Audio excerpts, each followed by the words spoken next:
I'm going to show you 3 exercises that will massively improve your hand independence and conducting skills. These simple exercises will help you master the movements you need for different forms of musical expression. And the best part, you're also training your brain's hemispheres to work independently, which is key for hand independence. Hey there, I'm Baumeister, and through my online conducting courses, I am helping musicians improve their conducting skills so they can confidently lead any type of orchestra, choir, or ensemble. So let's talk about hand independence. It's one of the biggest challenges for most conductors. Why is it so tricky? Well, we don't usually grow up learning conducting motor skills. We might learn singing or an instrument as kids, but conducting is something we often only pick up as adults. That means those neural connections are either formed very late or still need to be built from scratch. So if you're having trouble with hand independence, that's totally normal. But the good news is you can improve it quickly with the right exercises. Studies show that just a few training sessions can strengthen the connection between different parts of the brain. And after 6 weeks, even physical connections in the brain are rebuilt. When I started conducting, I had a really hard time with hand independence. I couldn't even keep a 2/4 beat while turning the page of my score. It was so frustrating. But after practicing it little by little, I got there. And that's exactly what I want to help you with in my courses.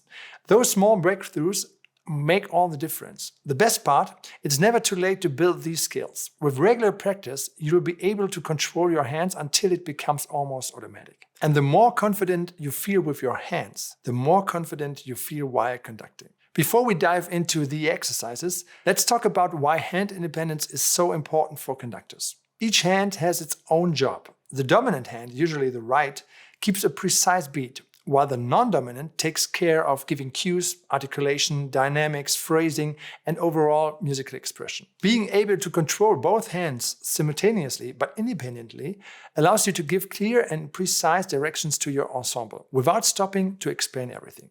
This skill is crucial for effective and expressive conducting. In my online conducting course, I used a 7-step method to help you learn conducting effectively. We cover everything from conducting patterns and giving cues to rhythm impulses, dynamics, tempo changes, articulation, and motor skills. And from day one, I emphasize the importance of developing hand independence because it makes every other step easier and more sustainable. It's a foundational skill that helps you become a more confident conductor. All right, let's get to the exercises. Some beginners might find these a bit challenging at first, but that's okay.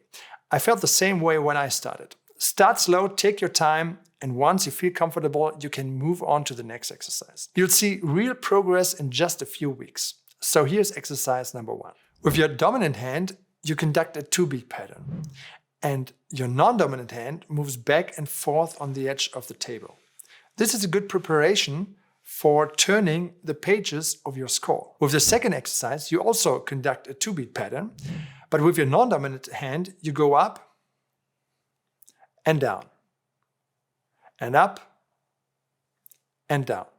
If you want to make it more challenging, you can try to use different speeds with your non-dominant hand, like fast or slow. But always keep the same tempo with your dominant hand. The same rule applies to all exercises. For the third exercise, we also conduct a 2-beat pattern. And this time we are conducting circles with the non-dominant hand, but in 3 different directions. The first is this direction. You can also turn this around. The second direction is going forward and backward. And the last direction is going like this. And the other way around. And this gives you a very good flexibility for showing, for example, phrasing figures. For challenge, use different time signatures for all 3 exercises. And if you want to do it even more challenging, try to speak at the same time. My tip, just 5 minutes a day is enough to see huge improvements in your hand independence with these exercises. You can decide when you're ready to move on to the next exercise. And remember, progress is progress, no matter how small. Want to learn more about conducting? Check out my other videos.